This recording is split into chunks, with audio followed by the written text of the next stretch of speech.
So, hello everyone. Welcome to the Okiki podcast. And on today's episode, I have Celai West, and I believe you're the youngest runway model right Yeah. now, which is amazing. I Yeah. saw her on LinkedIn, and I was so impressed. Not only is she really good at her walk, she's a young woman of color, and she's rocking her natural hair. So I knew I had to talk to her and just find out how did she even begin her journey. So thank you so much for being on the Okiki podcast today, Soleil.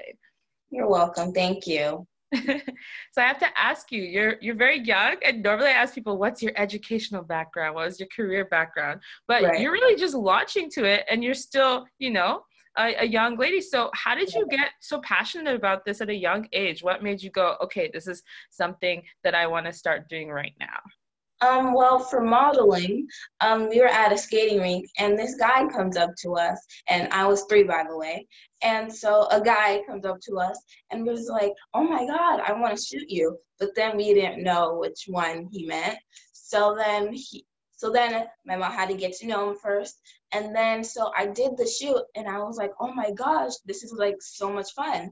But I couldn't really tell my mom that because I was only 3. I didn't really know how to talk that well. So I got my first modeling contract when I was 5, but she didn't sign it. She just signed it later.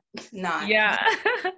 Awesome. expensive. So that was your first introduction to fashion, I guess, Right. and in modeling. And so I guess from there, when you did get signed, what were kind of the steps in your career, I guess? It is a real career, but like what were the steps that led to you showing up in such a big way to the world? Well, for new for like my runway modeling, my mom wanted me just to do a show out here in Sacramento because it's like a small town, even though it's the capital. So my mom said that there was a show out, so she wanted me to do it, and I was like, oh, okay. So I did it. I never really thought anything about it, but I was like, okay, this is actually kind of cool. But I never like wanted to do it like for real, like how I said I wanted to do modeling. So this guy comes up to us and was like, wow, you ready for New York? And we were like, no, not yet. So then he comes up to us, I think next season, and is like, are you ready for New York Fashion Weeks? And I was like, okay. So we did that. I did okay.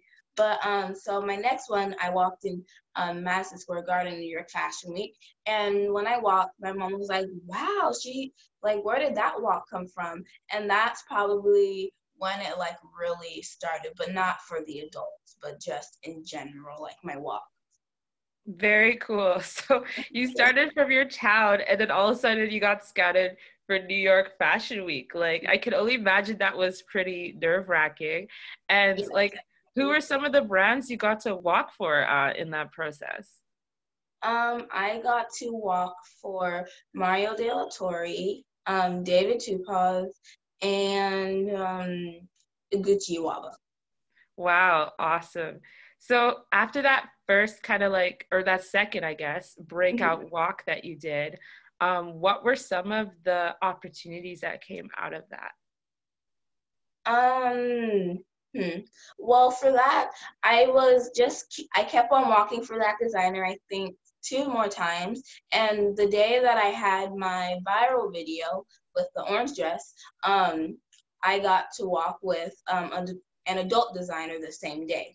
But I had like little itty bitty heels, like 2 inches, I think they were. So I was kind of just like, maybe I should probably not do that again. So I got to walk in actual heels in Palm Springs Fashion Week for the same designer, Mario De La Torre.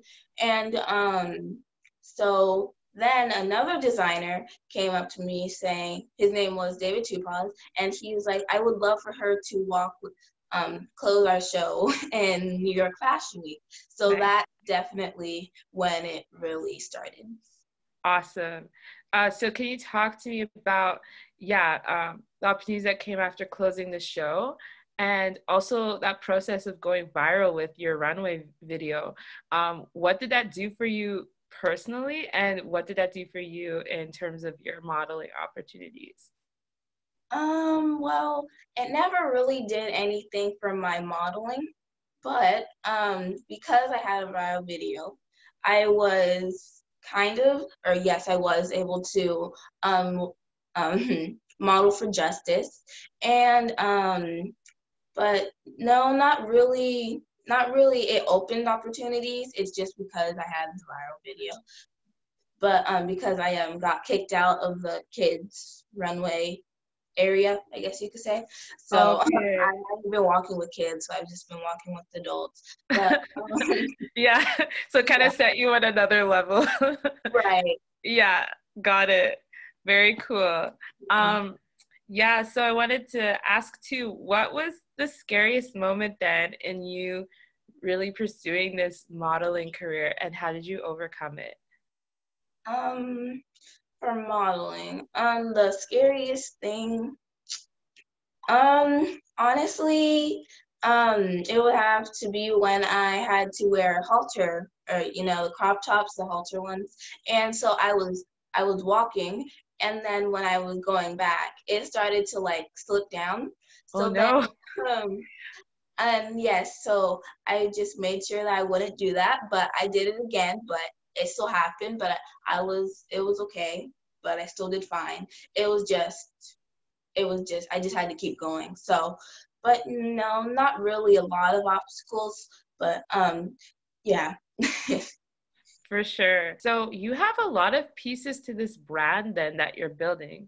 So you have the runway modeling, but I noticed you've had a few posts about how you're a curly hair activist, and then you also started a YouTube. So do you mind telling our audience what are the different kind of areas that you're interested in terms of this brand around yourself that you're starting to build out? So definitely all of them. So I am an environmentalist, a texture activist, an author, coach, runway model, actress.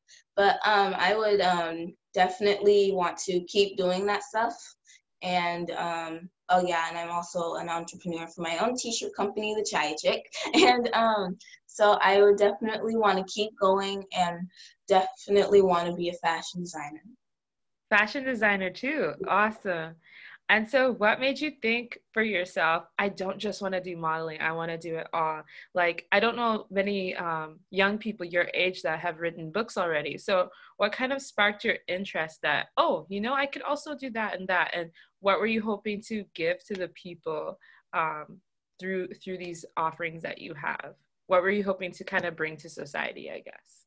I was trying to tell them like you're not too old or too young to follow your dreams, and all you gotta do is just take one step at a time, and then at some point you're gonna be able to get there. And once you do that, you could probably build up everything you have. And once you do that, it'd definitely be a lot easier to build up everything. Awesome. So, just to really show them that not to hold yourself back no matter your Right, age kind of thing. right. Very cool. What is your book about? My book is A Parent's Guide to Kids Runway and Parent's Guide to Kids Runway for Brown Girls. So a lot of um, parents been asking me and my mom, how do you get your kid into runway? Or our kid into runway. So we just decided to make a book about it. So it's mainly about like what you need to do and like what not to do. Like when you're in your outfit, not to just run around or eat. And if you're eating, just make sure you like cover your outfit if you have your outfit on. And like all the things that you would have to do. And for the one for brown girls, in my journey, I realized that there's definitely different things, and that the designers, kids designers mainly, they only pick one brown girl. So I just had to make sure we did two separate books. Right. And I want to ask about that. So you emerging in the modeling industry, as someone even with natural hair, did you find any obstacles with working with designers, or working with their stylists, where they kind of saw that as a challenge of how do we present you on the runway? Yeah. So no, I do not have that in Runway, but because my mother, she does my hair all the time. But it would Awesome. definitely be for modeling because I'm on set and my mom's not there to do my hair. She can only like prep it, like put it in twist, and then they'd have to take it out and do the rest. So they sometimes aren't prepared or just don't really know how to do it. So Mhm. definitely not in the Runway. Not in Runway, luckily. Right. So for those photo shoots then, have you found you've been in the position where you kind of have to instruct them on how to manage their hair and in that way it worked out, or what's your take on that? So when I was little, there was a hairstylist that was really good with my hair, but now because that was in San Francisco, but now since I'm mainly working in LA, they're not really as experienced as him, so it definitely they definitely need to get more training. Awesome. Yeah, good to know. Good to know. So they're excited to have you, but they also need to have more people who Right. um, are kind of studying that area. Do you see a lot of young ladies of color, or do you see a lot of models of color in LA in the runway shows that you do? In runway, yes, but modeling, no. We every once in a while would see them, but they wouldn't really have kinky hair, but they would have curly hair because some people find it easier to manage rather than kinky hair. So is that kind of what led you to become a texture activist? And do you mind Yeah. explaining to our audience what that means as well? Um, a texture activist is somebody who speaks up about texture, like all the things that they feel like aren't right about it, and they actually are trying to do something to change that. So they're trying to promote it. Some people, they don't like their hair. They don't like whether it's curly or kinky. They just want to straighten it because they feel like that's what everybody wants. So we are trying to tell them that you should not. If you love your hair, then you should keep your hair that Hmm. Very cool message. Very empowering. And then now you've moved into also becoming a YouTuber. So way. what prompted that move as well? Well, we just wanted to get more exposure, I guess you could say. So we have our new set and we just posted that. So we're definitely going to be posting a lot more YouTube videos since we have our whole set ready and we can actually we have something on our walls rather than just this. And we just like to have our YouTube just to show my other personality rather than me always being serious on my photos or on the runway. So definitely like Yeah. showing the other side. They can see who you are as a person, just your natural self, right? I was gonna ask too, what initiatives then did you take to create your brand? So I noticed that I found you through LinkedIn, and you seem to have a very strong following on there, and you're creating a lot of great content. What strategies did you take to create your brand, and what type of social media platforms are you on, and kind of why for you personally? So my mom manages all my social media. So I am on Instagram, Twitter, LinkedIn, Facebook, Twitter. Tumblr, There's so Pinterest. many. Yes, LinkedIn and YouTube, and I also have my website celaiwest.com. But Awesome. since my mom mainly does my account, I don't really know what she does, but like she shows me every once in a while, like when she's about to post or when she's looking through the comments or anything, or just the things that she would do just so I would be ready for when I'd have to take over my account. That's awesome. Yeah, so I guess to give the audience like my perspective, I found her on LinkedIn, and it was just really cool. I felt like, and kudos to your mom, she's doing a great job. But your profile really explained who you are and that you're the youngest runway model, and you always had these cool videos on there of you walking runway or just what you're about. So it's interesting you're saying that, because I feel like she's captured a lot of the answers you've given me of what you're passionate about through the posts that are going on there. So that's why I was curious, like, kind of what made you choose to go on this platform. And clearly people are interested. Like you said, there's a lot of adults on there, and you've kind of been upgraded to that, as you mentioned before. So just how are you making those connections? I know you said that the viral video didn't do too much for your runway necessarily. Have you gotten a lot of brand deals though through your exposure? No, actually, we did not really get a lot of brand, but it definitely did do stuff for my runway, though. It did do stuff for your runway, yes. And are brand deals something you're looking forward to in the future? Something that I'm looking forward to do in the future, I would definitely love to walk internationally in Lagos or maybe London, who knows.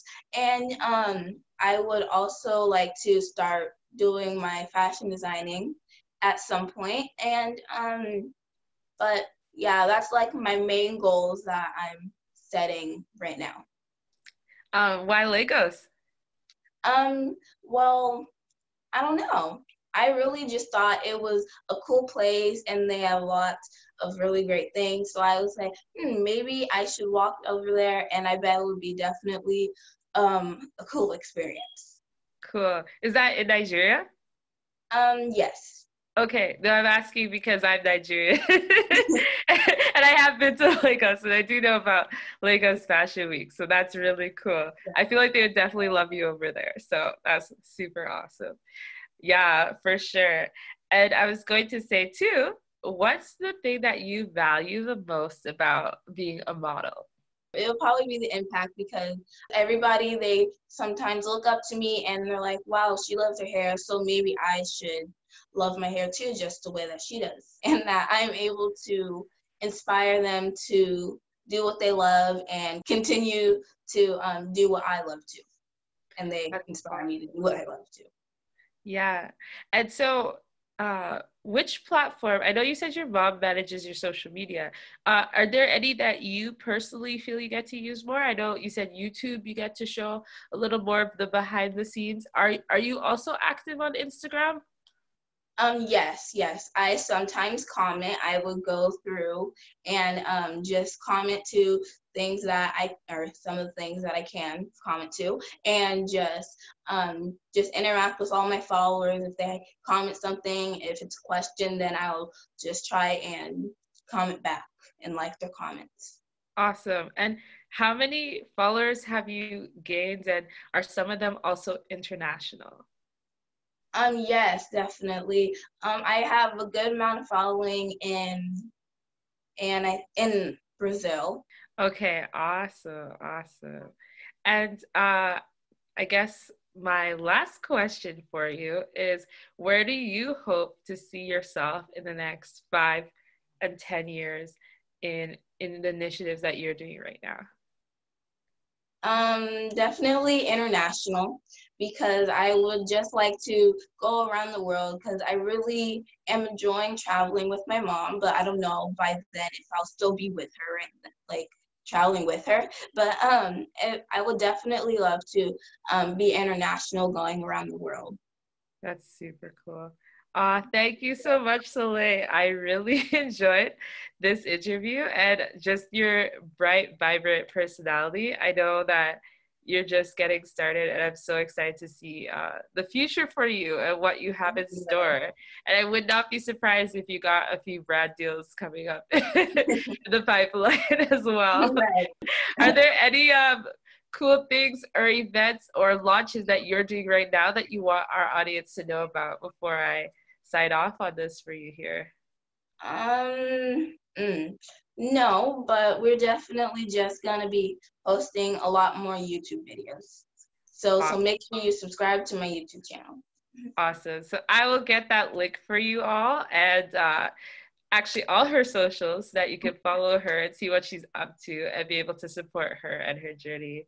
So thank you so much again. And yeah, Thank you. just thanks for spending time with me this afternoon. Yes, me too. Thank you for having me. No problem.